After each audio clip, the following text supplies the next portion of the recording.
ಈ ಕಲ್ಚರ್ ಅಂತಾರೆ. ಕಲ್ಚರಲ್ಲಿ ಏನೇನು ಸೇರಿಕೊಳ್ಳುತ್ತೆ? ಕಲೆ ಇರ್ಬೋದು, ನಮ್ಮ ನಡೆ, ನುಡಿ, ಸಂಸ್ಕಾರ ಎಲ್ಲ ಕಲ್ಚರೇ. ಈ ಕಲ್ಚರು ಪ್ರಪಂಚನ ಆಳ್ತಾ ಇದೆ ನೋಡಿ. ಇಡೀ ಪ್ರಪಂಚನ, ಬರೀ ಭಾರತ ಅಲ್ಲ, ಇಡೀ ಪ್ರಪಂಚನ ನಮ್ಮ ಕಲ್ಚರ್ ಆಳ್ತಾ ಇದೆ.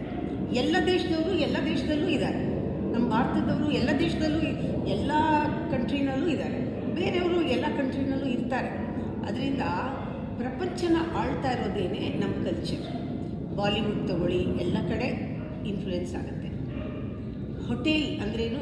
ಕುಸಿನ್ಸ್. ನೀವು ಊಟ ಮಾಡ್ತೀರಲ್ಲ, ಒಂದು ಕಡೆ ಬದಲಾದರೆ ಎಲ್ಲ ಕಡೆನೂ ಬದಲಾಗುತ್ತೆ. ಈ ಫಾರಿನ್ ಊಟಗಳೆಲ್ಲ ಎಲ್ಲರೂ ತಿಂತಾರೆ, ಅದಕ್ಕಾಗಿ ಹೋಗ್ತಾರೆ ಹೋಟೆಲ್ಗೆ.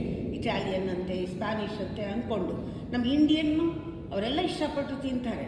ಅಂದರೆ ಹೋಟೆಲ್ಗಳು ಇವಾಗಿನ ಫ್ಯಾಷನ್ ಏನಿದೆ, ಆಮೇಲೆ ಫಿಲಾಸಫಿ, ನಿಮ್ಮ ಸ್ಪಿರಿಚುಯಾಲಿಟಿ ಎಲ್ಲನೂ ಕೂಡ ಇದರ ಮೂಲಕ ಪ್ರಪಂಚದ ಮೇಲೆ ಬಹಳ ಪರಿಣಾಮ ಬೀರ್ತಾ ಇದೆ.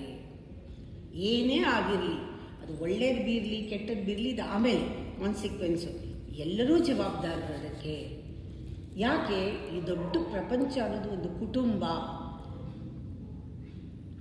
ಈ ಕುಟುಂಬ ಇದು. ಅದಕ್ಕೆ ವರ್ಲ್ಡ್ ಈಸ್ ಅವರ್ ಫ್ಯಾಮಿಲಿ ಅಂತ ಹೇಳ್ತಾರೆ.